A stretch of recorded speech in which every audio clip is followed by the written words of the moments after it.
There are good leaders and there are bad leaders, but there'll never be a perfect leader. A lot of leaders right now, for some reason, are probably not the best we've ever had, and yet they ain't the worst, maybe by some standards. But today I want to talk about one of my favourite leaders, Obama. When I get mixed reviews on Obama, and some people will spew hate on what he did in certain things, and some people go, I completely agree. And that's like really great because those two opinions are both very valid. But I think my opinion is overall, if I had to pick a leader, he'd be right up there. He'd be right there up the top. And I say he's at the top, not because of any political stance he takes or things he sided with. He has the same views as me, so no, not at all. It's just because when I look at him, when he talks, he wholeheartedly, with his whole heart, believes in freedom of speech, talking our ideas out, and trying to resolve things diplomatically at all costs. And that is something that I absolutely respect. It's the golden, it's the golden thing in a capitalist society, freedom of speech, right? It's imperative that we follow that, because without that, everything else sort of starts to crumble away. And again, I couldn't care too much for the political stances on loads of different matters, because a lot of people will come at me with certain things that they didn't agree with or he done wrong, and I would just probably say I agree most of the time, because he did mess up, just like every leader does, right? It's just a part of the job. You mess up, and what can you do? It happens. You try not to mess up as much as possible as a leader, but there's never such a thing as a perfect leader. I was watching a clip of him talk about the deal that America had with Iran, right? And I love the way Obama talks. He says, we had a deal put in place with Iran, saying they won't have no nuclear weapons. And we, as America, we pulled out. And the one we're trying to do now is probably not going to be as good. And if it is, then great. Ceasefires are great. We don't want anyone dying, things like that, if that matter. Obviously, I didn't say it like that, but pretty much along the lines, right?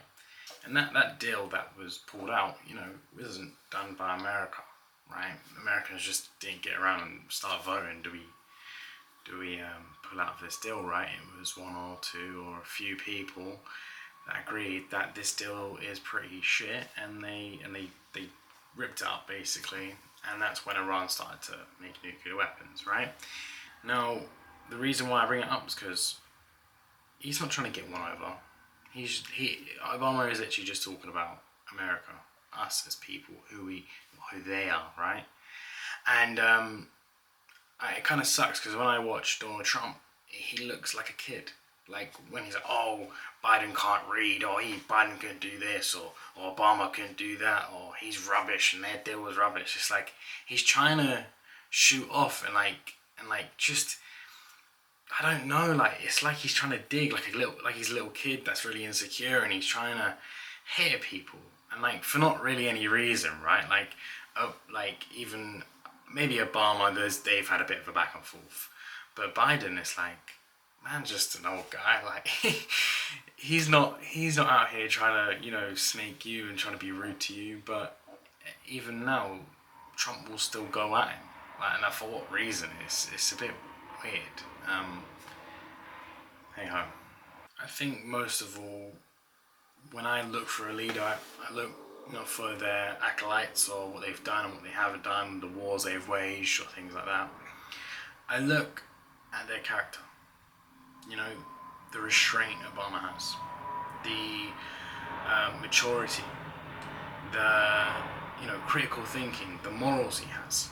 These are the things I look at, so that when he does go to war, or when he puts that thing in place, it's coming from a good heart or a good place where he's thought about it and he actually does care and he actually has morals and patience and restraint for himself.